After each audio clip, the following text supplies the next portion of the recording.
On April 3, 2026, the U.S. suffered its first manned aircraft loss of Operation Epic Fury. An F-15E Strike Eagle was shot down over Iranian territory. One crew member has been rescued and is receiving medical care. The second remains missing in action, triggering a massive, high-risk combat search and rescue operation.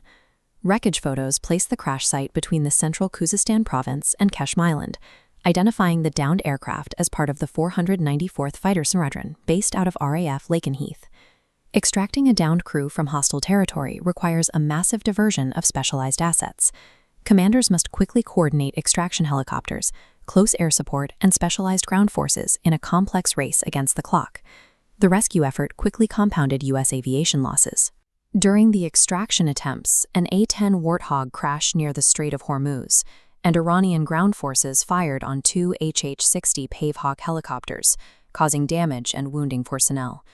This table matrix details the total losses for April 3rd, with an F-15E and A-10 destroyed, and two extraction helicopters damaged by hostile fire.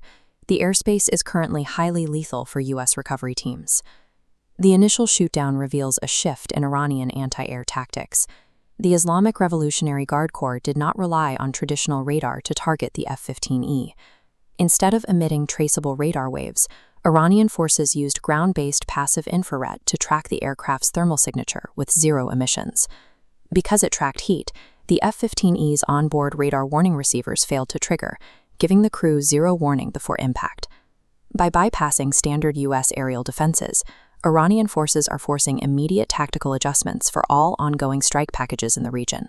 In response to the crash, Iranian leadership initiated an information warfare campaign, falsely claiming they destroyed an F-35 fighter to inflate their perceived military capability.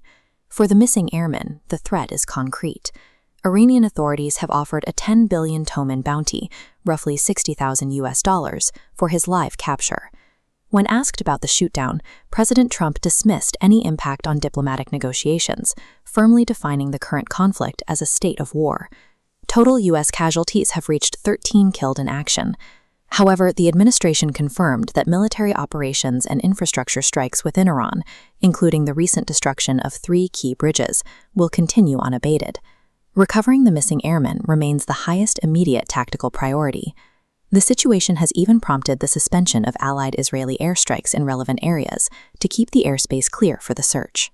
Iranian air defenses are adapting to non-traditional tracking methods, increasing the risk to U.S. assets.